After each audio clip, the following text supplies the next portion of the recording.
Hello, it's Pastor John. It's good to be with you on another day, a day full of possibilities, especially when you have Christ on your side. Wanted to share a little devotional thought here with you from Joshua chapter 3. It's the story of the nation of Israel as they began to, well, they probably weren't really a nation yet. Can't really call them that. Children of Israel. As they're coming into the promised land, they had to cross the Jordan. Of course, this is after 40 years of wandering in the wilderness, and you can just imagine what's going on in their heart, in their minds, the excitement of actually crossing the Jordan and going into this land that was promised to them by the Lord. So as they got up to that river, it wasn't like before with the Red Sea where God just parted it for them and they went through. This time God asked them to step in by faith to that river and then he would part it. And they did that. They stepped in and the river parted and they walked through on dry land.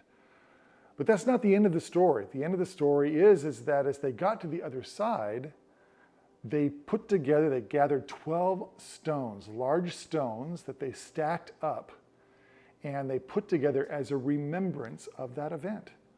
A remembrance not of what they did in stepping into the Jordan, but what God did when they acted out their faith.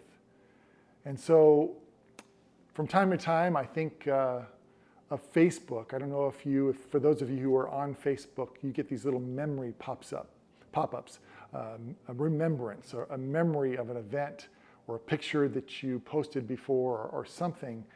And many of those things really tug at my heartstrings. Like, oh, I forgot about that. And it really warms my heart.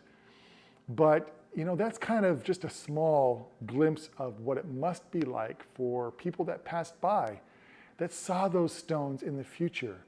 And of course, their parents or those that were with them that knew the story told them the wonderful experience of the children of Israel crossing the Jordan and how God parted that river so they could go across on dry land. We do need to remember every day what God has done for us. And I think as we think about those things, as we contemplate his goodness to us in the past, and how our acts of faith in trusting him in the future for him to do the same kinds of things for us in our life, all those things can provide an appreciation, a warmness in our heart that draws us to God to build that dependence that we need on him in the days in which we live, which are becoming tougher and tougher. I know. These are tough times, but tougher times still lie ahead. But we know that God is with us. The same God that parted the Jordan River will part that river, that symbolic river again when we are facing that challenge. So stick with him, trust him, remember him and what he's done for you in the past, and know for sure that he will continue to do wonderful things, miraculous things for you in the future. God bless you. Have a terrific day.